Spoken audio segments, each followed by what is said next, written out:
이제 오늘 나에게 주시는 하나님의 말씀을 받는 시간입니다. 요한복음 21장 6절 말씀 우리 찾으셔서 함께 봉독합니다.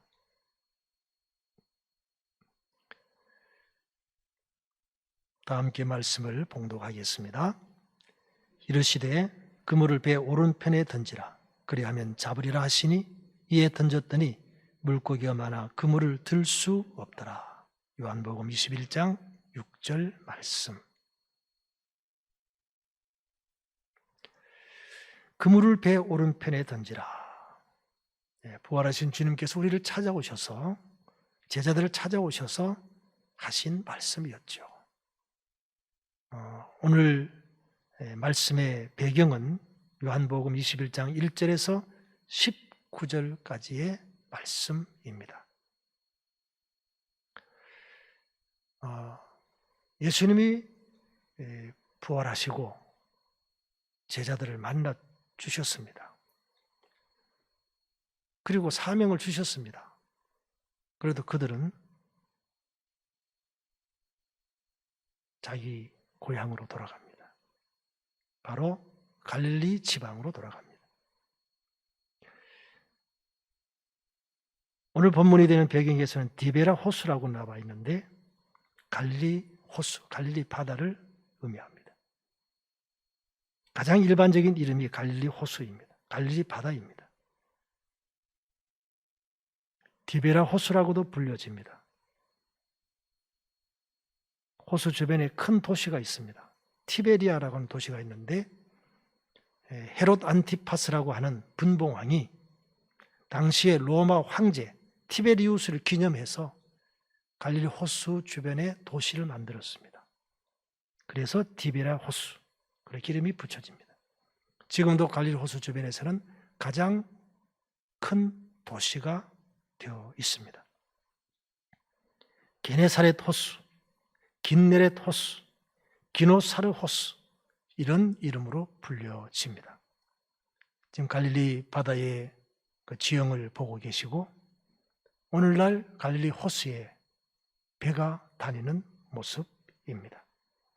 이런 목소는 주로 관광객들을 태우고 옛날 예수님 당시의 목선을 재현한 그런 선박임을 알 수가 있습니다.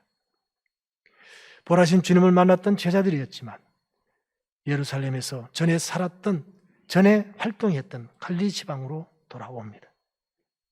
주님을 따르기 전에 직업업으로 돌아온 것입니다. 갈릴리 호수에서 물고기를 잡으러 나갔습니다. 거기에 베드로, 쌍동이라는 도마, 나다나일, 세베대의 두 아들, 2명의 제자, 이렇게 이름만 호명된 사람 7명이에요. 11명 가운데 7명이 함께 모여 있었다. 최소한 그런 뜻입니다. 부활의 증인이 되어야 하는데 그들은 그렇지 못하고 고기 잡는데 함께 하고 있었습니다. 왜냐하면 실패와 연약함, 두려움이 제자들을 억누르고 있었기 때문에 그렇게 된 것입니다. 그들은 예전에 어부 출신이었음에도 불구하고 밤새도록 잡았으나 아무것도 잡지 못하였습니다. 허탕을 친 것입니다. 아마도 그들은 생각했을 겁니다. 우리가 전에는 고기 잡는데 선수였는데 왜 안 잡히지? 왜 이렇지? 원인이 뭐지? 그렇게 생각했을 겁니다. 그때 바로 주님이 나타나셨습니다. 부활하신 주님이 찾아오신 겁니다.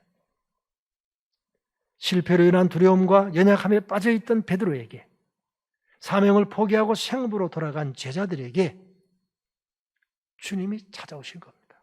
부활하신 주님께서. 오늘도 걱정과 불안, 후회와 두려움에 처한 우리에게도 부활하신 주님이 찾아오십니다. 오늘 이 말씀을 통해서 우리 하나님께서 우리에게 너의 걱정과 불안과 후회와 두려움이 무엇인가를 한번 돌아봐라. 그렇게 말씀하고 있는 거죠. 이제 그물을 배 오른편에 던지라. 그렇게 말씀합니다. 자, 예수님은 목수 출신입니다. 어부 출신이 아닙니다. 베드로는 어부 출신입니다. 만약에 고기 잡기 시작할 때부터 주님께서 나타나셔서 그물을 배 오른편에 던지라 그러면 에이 주님, 고기 잡는 데는 내가 선수인데 가만히 계세요. 아마 그랬을 거예요. 그런데 밤새도록 고기를 잡았는데 한 마리도 잡지 못했어요. 그때 주님이 나타나셔서 그물을 배 오른편에 던지라 말씀합니다. 아무리 선수였지만 한 마리도 잡지 못했을 때에, 실패했을 때에 주님이 하신 말씀, 그들은 듣게 되었다는 겁니다. 우리가 살아가면서 잘 될 때 주님의 음성이 들리지 않습니다. 그러나 실패했을 때, 잘 안 될 때 주님의 음성이 들리기 시작합니다. 그때가 주님이 우리를 찾아오신 순간입니다. 그리고 그물을 배 오른편에 던지라 그 말씀에 순종했더니 그물에 고기가 가득 잡혔다는 겁니다. 그것을 세어보았더니 153마리였더라. 작은 고기가 아닙니다. 지금도 갈릴리 호수에 가면 그 베드로 고기라고 하는, 거기 가면 식사 때마다 나오는 고기가 있습니다. 제법 큽니다. 한 이만한 고기들, 큰 거는 더 크죠.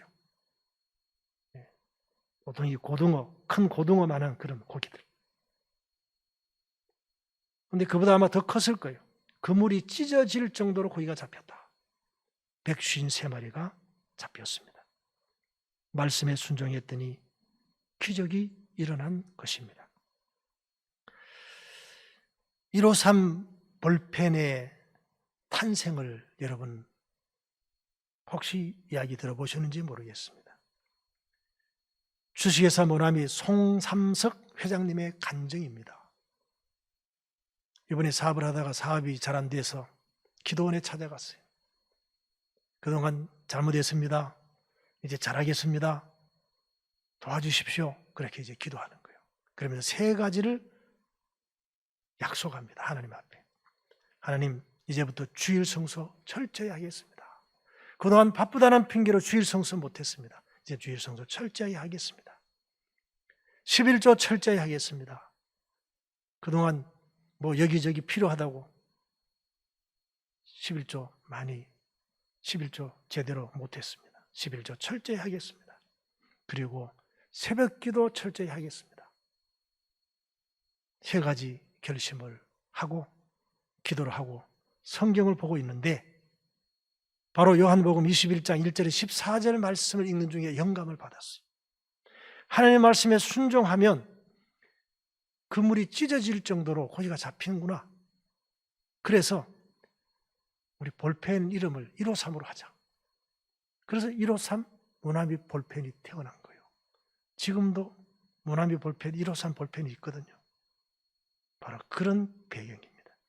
153 하나님의 말씀에 순종했을 때에 153마리의 기적이 일어났다. 그것을 통해서 모나미 볼펜이 대박을 터뜨린 거죠. 지금도 우리나라에서 이 볼펜 하면 모나미잖아요. 하나님 말씀에 순종할 때에 기적이 일어나는 경험을 이 회장님은 하게 된 것입니다. 오늘 2번째로 생각해야 될 것은 베드로가 이렇게 주님을 만나고 오른편에 그물을 던졌더니 고기가 찢어지도록, 그물이 찢어지도록 고기가 잡혔습니다.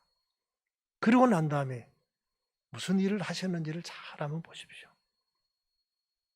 베드로와 제자들과 함께 조반을 드십니다.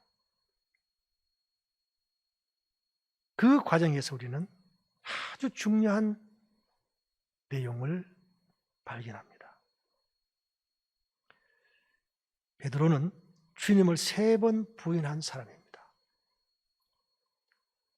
처음에 나는 절대로 주님을 부인하지 않겠습니다. 내가 주와 함께 죽을지언정 주를 부인하지 않겠습니다. 라고 다짐을 했습니다. 그런데 위기가 처했을 때 그는 멋지게 3번 부인합니다. 한 여종이 이 사람은 예수와 함께 있었다 그랬을 때 부인하여 나는 내가 무슨 말을 하는지 알지 못하겠노라. 또 다른 여종이 이 사람 나사렛 예수와 함께 있었다. 그때는 맹세하고 부인하여 나는 그 사람을 알지 못하노라. 또 옆에 있었던 사람이 이 사람은 그 예수라고 하는 사람하고 같은 당원이야. 도당이라. 너의 말소리가 갈릴리 사람의 말을 하고 있구나. 그랬을 때 저주하며 맹세하여 나는 그 사람을 알지 못하노라 라고 3번 부인합니다. 그때에 닭이 웁니다. 그때 베드로는 주님께서 닭 울기 전에 3번 나를 부인하리라 하는 말씀이 생각이 나서 밖으로 나가서 심히 통곡하고 회개하는 장면이 마태복음에 나와 있습니다. 그 베드로를 향해서 예수님께서는 3번 내가 나를 사랑하느냐 그렇게 물어요. 3번 주님을 부인한 베드로에게 3번이나 내가 나를 사랑하느냐 그렇게 묻습니다. 여기에 단어가 무시고 이거 복잡하게 있는데 그거는 좀 생략하고 내용이 다 비슷비슷한 내용이에요. 왜 3번이나 내가 나를 사랑하느냐고 물었을까? 우리는 이걸 주목해 볼 필요가 있습니다. 여기에서 우리는 심리학 상담학에서 직면이라는 단어를 사용하고 있는 것을 소개합니다. 직면. 어떤 일을 정확하게 다시 한번 경험하게 하면서 내가 무엇 때문에 실패했는가? 내가 뭘 잘못했는가? 그걸 한번 반성케 하는 겁니다. 밤에 예수님을 신문할 때에 밤중에 예수님을 신문했어요. 그때 베드로가 3번 예수님을 부인했거든요. 그런데 지금 이 갈릴리 바다의 그 시간은 날이 셀 때에 새벽에 그런 뜻입니다. 베드로가 가서 불을 쬐고 있었습니다. 그런데 예수님께서는 갈릴리 호수 주변에서 불을 피우고 여기 고기 가져와라. 우리 아침 먹자. 고기를 구워서 아침을 드시는 거예요.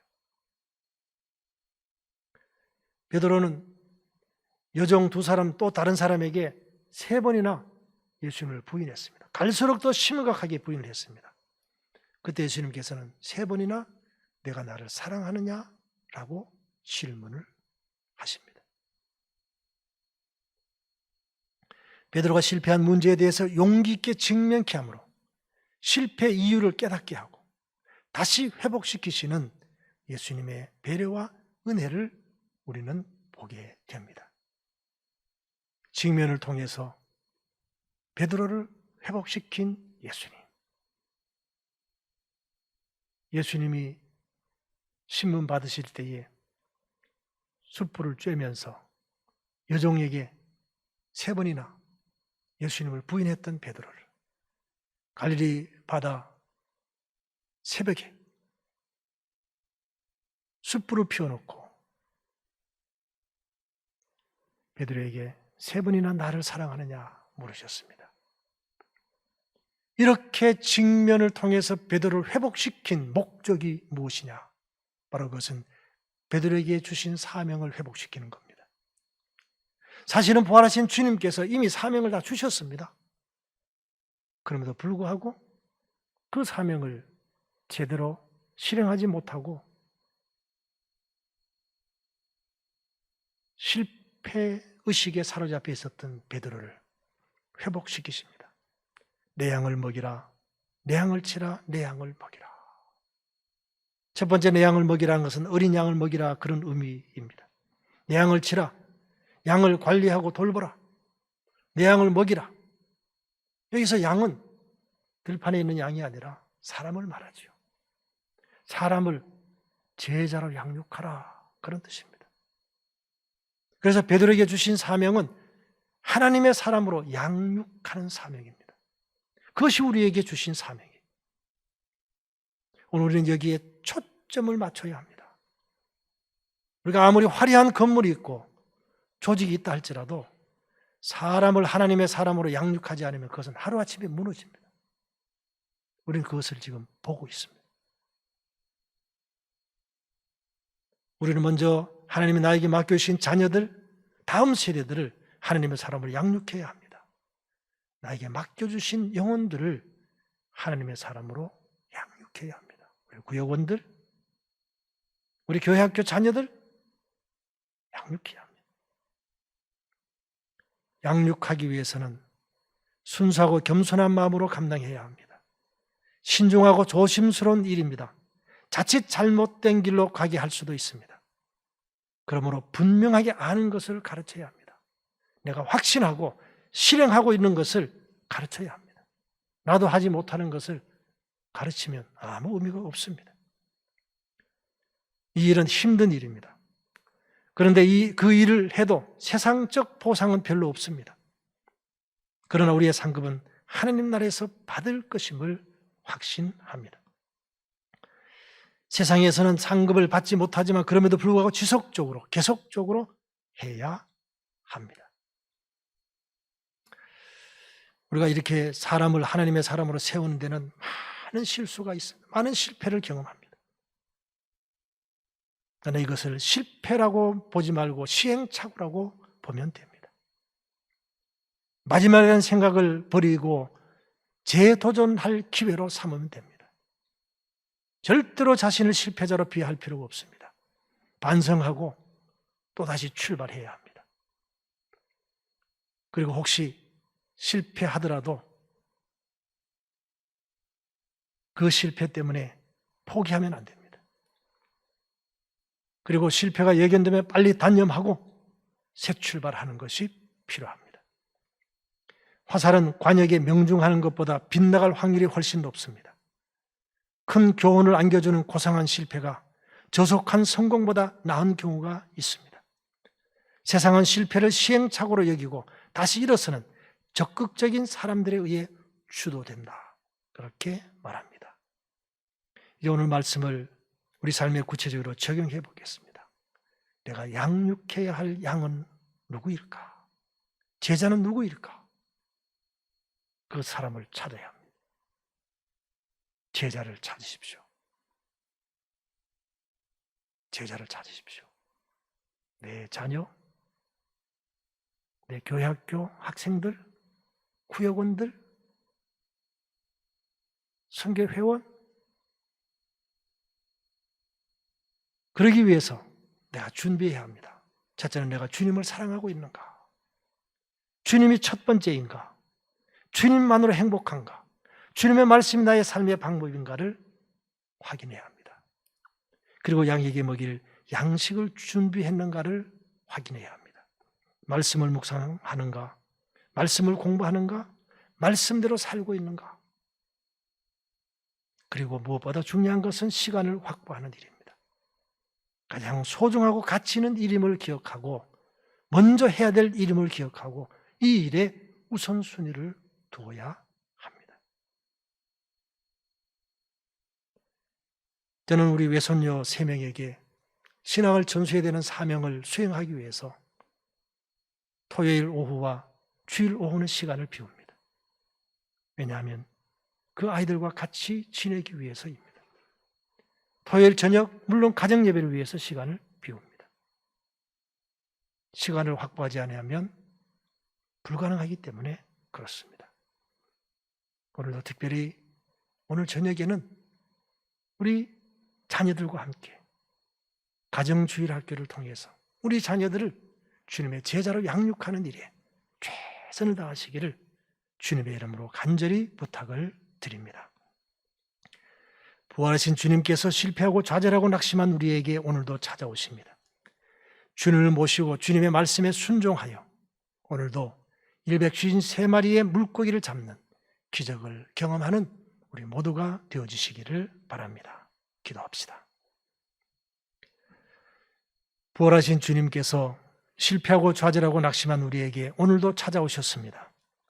주님을 모시고 주님 말씀에 순종하여 우리도 153마리의 물고기를 잡는 기적을 경험하게 하옵소서.